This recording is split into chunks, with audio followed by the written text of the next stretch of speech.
ছবিতে দেখতে পাচ্ছেন ময়মনসিংহ টিচার্স ট্রেনিং কলেজ পুরুষ সেটার লাইব্রেরি, যেটা অতীতে যখন রাজতন্ত্র ছিল তখন এটা ছিল একটা ক্যাসেল। এখন এটার নাম আলেকজান্ডার ক্যাসেল। তো আমার মেয়ে এই টিচার্স ট্রেনিং কলেজে বিএড অনার্সে পড়ছে।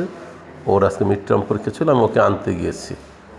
তো তখন আর কি এই ছবিটা তোলা হলো। এখন আমরা যেখানে থাকি ত্রিশার উদ্দেশ্যে রওনা দিব। রিক্সা চড়ছি। রিক্সা চড়ার পরে দেখি যে ময়মনসিংহ সিটিটা এত বেশি যানজট, এবং বিশেষ করে রিক্সা এবং সিএনজি। আমরা মিড টার্ম পরীক্ষা শেষ হয়েছে 11:30টায়। এত যানজট, বসে থাকতে থাকতে শেষ পর্যন্ত দেখি যে আমাদের যাওয়ার কথা ছিল মাসকান্দা, কিন্তু আমরা এখন ওই নতুন বাজার এলাকায় আশেপাশেই আছি। তো শেষ পর্যন্ত আমার মেয়ে বলে আবার খিদা লেগেছে, দেখলাম যে 12:30 বেজেছে। তখন ভাবলাম যে না, সারিন্দা থেকে আবারও খাওয়া দাওয়া করি। আবারও বিরিয়ানি খেলাম। এবার দেশি চালের বিরিয়ানি খেয়েছি, এবং আমার মেয়ে এর আগে খেয়েছিল ফ্রাইড রাইস, এবার ও বিরিয়ানি নিয়েছে। তো স্বাদ ভালো ছিল।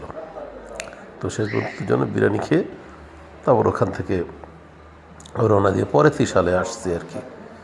এমনি খাওয়ার প্ল্যান ছিল না, যেহেতু দেরি হয়ে গেছে দুপুরের সময়, সেই জন্যই খাওয়া দাওয়া করলাম আর কি। তো রিভিউ যদি বলি, খুব ভালো ছিল। দেশি চালের সেটা আমার কাছে অলওয়েজ ভালো লাগে। বিশেষ করে সারিন্দার কাচ্চিটা খুব ভালো লাগে।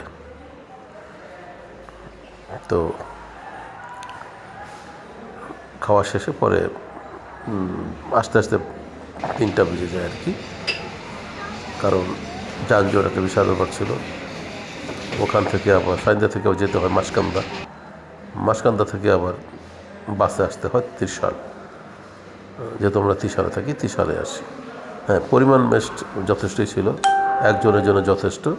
280 টাকা প্লেট এই বিরিয়ানির, হাফ প্লেট।